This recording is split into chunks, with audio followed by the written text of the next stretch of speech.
So welcome to part 2 of the weekly Facebook Friday Q&A. Thanks again for you guys that went to the OTR Essential Facebook page and posted your question. Let's get at this. Bob Obadillo, if Mick Foley had really retired, do you think it should have been at Royal Rumble 2000 or No Way Out? I actually think it should have been at WrestleMania 2000.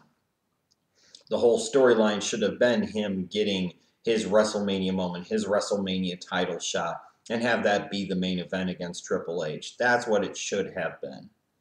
And that way he gets that title shot. You could have went several different directions with that.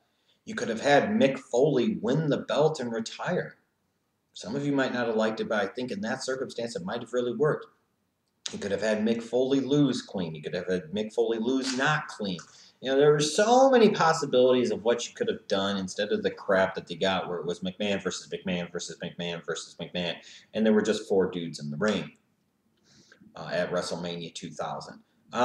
If they were going to do it at a pay-per-view that wasn't WrestleMania, then it should have been at Royal Rumble. It would have given Triple H a ton of momentum heading into WrestleMania 2000 instead of doing it at No Way Out the month before. Nathan Cooper, if we do get Reigns versus Ambrose versus Rollins at WrestleMania 31, which of the following match types would you prefer? A triple threat elimination match, a regular triple threat match, a triple threat Money in the Bank ladder match where the briefcase is on the line, or a WWE World Heavyweight Championship match. I mean, if you're going to do that, just having a standard triple threat is stupid, so there has to be something at stake. I don't really know if you need to do the briefcase, so it would have to be for the title. If that's the direction you got to go, then that needs to be for the fucking title.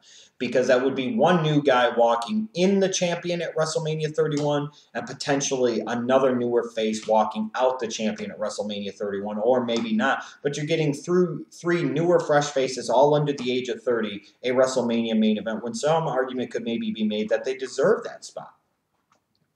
So if you're going to do it, then do it as the main event. Do it for the title.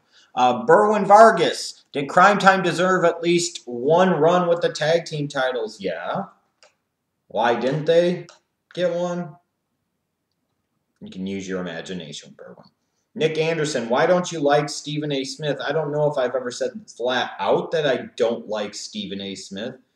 He's not exactly my type of sports journalist, I guess. I don't know. He's just kind of always rubbed me the wrong way.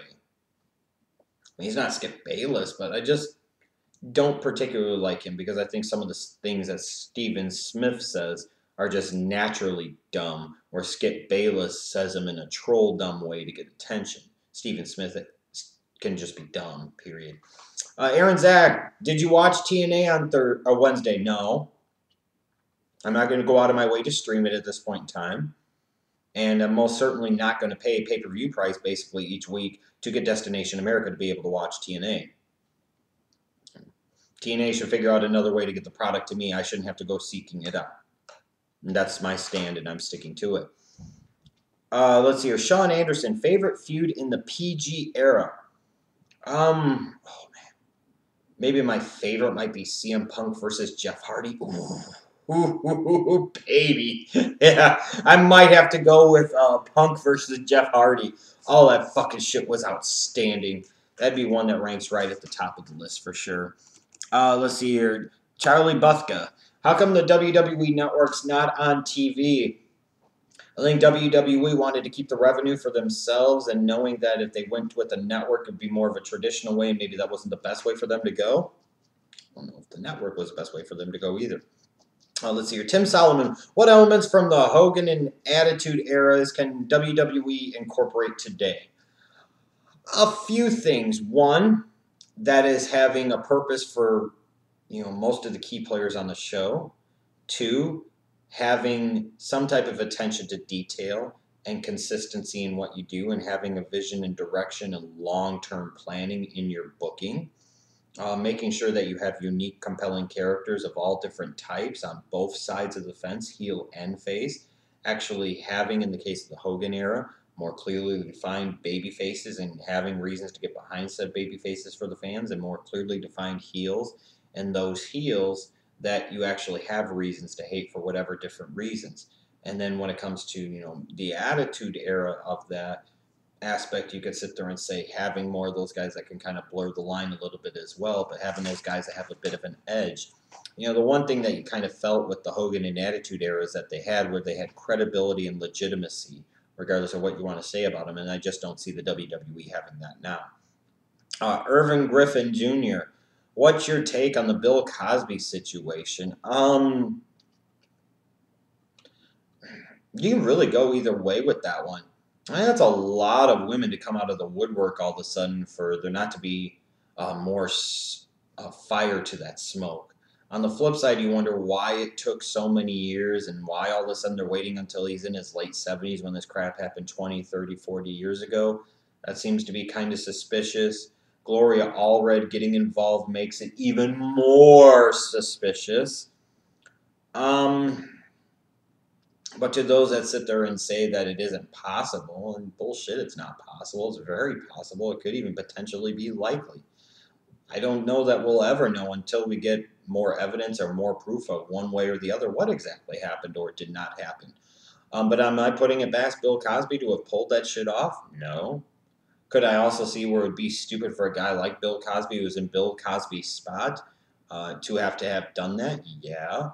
Because let's face it, and the women won't want to hear this, but it's the fucking truth. When you got these guys with that type of name, power, and money, the pussy just flows right to them. They got all types of rats and sluts that are giving it up to him. So why would he have to go out of his way if he's Bill Cosby to fucking have to drug a bunch of women? With that said, could he have been a sick, sadistic fuck that got off on that shit? That's also very possible. So I'm not going to sit here and say that this dude's innocent or he's guilty because I really don't know. I'll occasionally make my Bill Cosby jokes, like maybe if you were one of those kids in those commercials for all those years, you should have stayed away from the Juggle Pudding Pops. I'm just saying. But yeah, I mean, people don't know. They're going to have their opinions, and some will defend him just because he's a celebrity, which is fucking stupid, and some will accuse him of being guilty just because a bunch of women came forward like, yeah, women aren't manipulative and couldn't lie about this shit. I mean, if you believe it for that reason or that reason, then you're stupid anyways. Alfredo Regalado. Who do you think is going to get the biggest pop at the 2015 Royal Rumble, and who do you think will be in the Final Four? Brian will get the biggest pop at the Rumble. Final Four will consist of Ambrose, Reigns, Bryan, and then a fourth as of yet to be determined guy, either Ryback or Rusev, maybe. Kenneth Taffy Jr. If John Cena came out with a Twilight Sparkle t-shirt, would the shirt get more over than Cena? Probably. That'd be fucking awesome.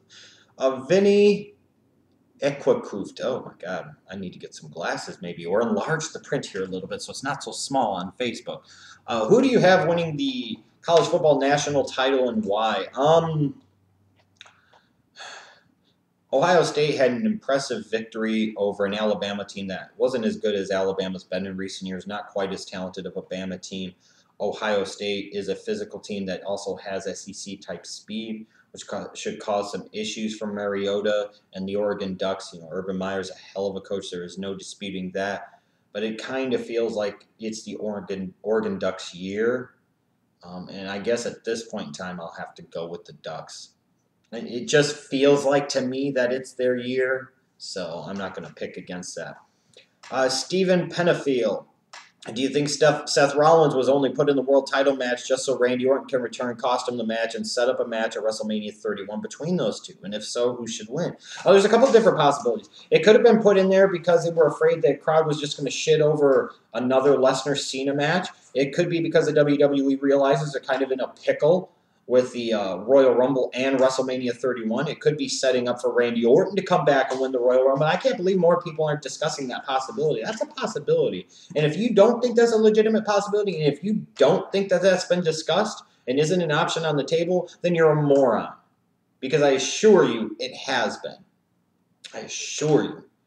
It's setting up potentially for something like that to happen where these two guys could just have a match at WrestleMania or they could have a title match at WrestleMania. There's a lot of different possibilities there. So that could be why Seth Rollins was put in, to provide more flexibility and more options in terms of the direction that WWE wants to go in. And that could be just that. Everett Harding, who is your favorite GTA San Andreas side character? You're going way back into the machine now, and I don't know if I can frankly remember. It's been, a decade plus since I've actually touched San Andreas and played it. So, I can remember staying up most every night till 4 or 5 in the morning playing it. But In terms of asking me about the characters, my memory is not so good, actually. That's what happens when you get a little older and don't remember some of those things. Austin Rollins, do you think The Undertaker buried people like how he killed Jack Swagger's career in 2010 and almost killed CM Punk's in 2009? Let's correct something here. Jack Swagger's career in 2010, making him the Money in the Bank winner was fucking stupid. And then how they followed up with it was fucking stupid. Okay, in terms of killing CM Punk's career, did that ever have anything to do with CM Punk's attitude and the way he conducted and carried himself? And didn't Taker once submit to CM Punk? I mean, I highly dispute that notion that he killed Swagger or Punk's career. I don't know about all that. Tomas Adams, Zenya Berry, excuse me. I think I've answered your question before, Tomas. I'm not answering it again. If a part-timer is to have a big match at WrestleMania 31, who would you want it to be again? And who against? And Undertaker doesn't count. Maybe do Batista versus Brock. That's one of those attraction matches. You could do that. That would feature 2 part-time guys. I'd be okay with Batista versus Brock. Q Hazard, do you think Roman Reigns really worked hard to get where he is now, or did WWE, just give him that push because of his background and looks? I think he really did deserve it, but that's just me. Well, I think he worked hard.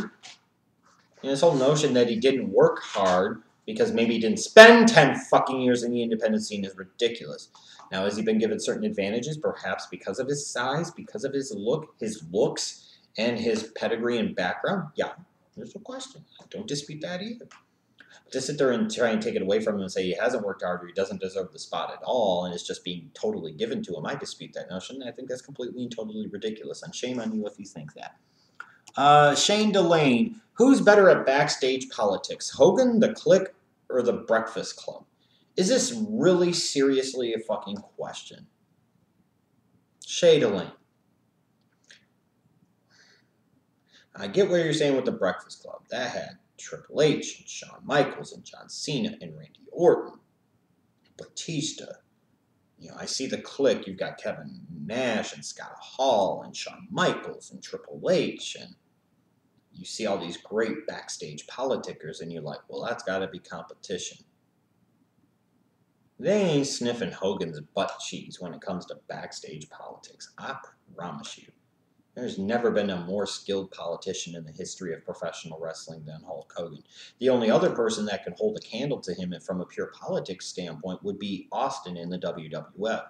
I've never understood how Austin gets such a free pass when it comes to his whining, his bitching, his moaning, and the politics that he played. But even then, Hogan's still the king. Hogan reigns supreme, for better or worse. Brad Jaminet. I was watching the old Royal Rumble when Vince won, 99, and Foley versus Rock and Cole commentating, and at times he was really getting excited like JR. Do you think Cole has it in him to be better at commentating, or is Vince holding him back? I think Cole, as a babyface, hasn't worked so well. I think he's being held back, too. He's holding himself back. He could be better, there's no question. Christian Guillen asked, does Seth Rollins entering the title picture at the Rumble lead in many different scenarios? Yeah, it does, as I kind of referenced earlier, a lot of different scenarios, and I think that's in part why they did it.